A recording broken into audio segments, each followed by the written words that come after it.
বিসমিল্লাহির রহমানির রহিম। আসসালামু আলাইকুম। Welcome to Sumi's kitchen and craft. আজ তৈরি করেছি গত বছরের সেই ভাইরাল পটলের মিষ্টি, যেটা আমি গত বছর ফেসবুকে এত দেখেছি আর নিজে ট্রাই করিনি, তাই এবছর ট্রাই করলাম।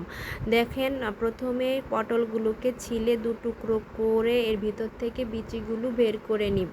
বিচিগুলো বের করে নেওয়া হয়ে গেলে আমি ছানা তৈরি করব। ছানাটা তৈরি করার জন্য প্রথমে চুলায় দুধ বসিয়ে দিব।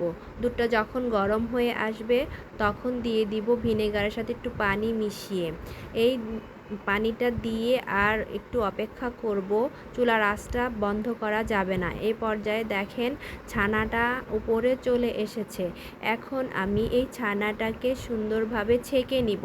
ছানাটা ছেঁকে নিয়ে এরপর চলে যাব পটলগুলোকে শিরায় দিতে। প্রথমে একটা পাতিলে পানি দিয়ে দিব 2 কাপ, আর দিয়ে দিব 1 কাপ চিনি, আর দিয়ে দিব 1 চা চামচ food colour, green food colour, যেন পটলের আসল কালারটা আসে, এই জন্য, আর কিছুই না।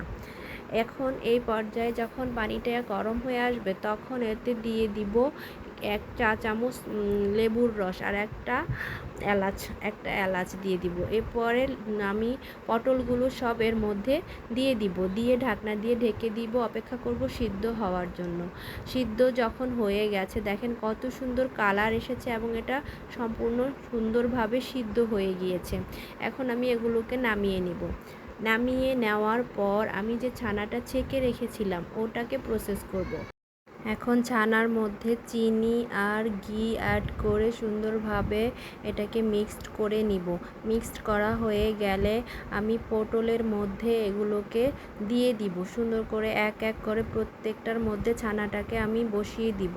ছানাটাকে বসিয়ে দেওয়া হয়ে গেলে আমি কয়েকটা কাঠবাদাম কেটে নিয়ে এই মিষ্টির উপরে দিয়ে দিব। মিষ্টির উপরে এক এক করে প্রত্যেকটি মিষ্টির উপরে দিয়ে দিব। এরপরে কিছুটা গুঁড়ো দুধ আমি উপর থেকে দিয়ে দিব মিষ্টির উপরে, যেন দেখতে সুন্দর দেখায়।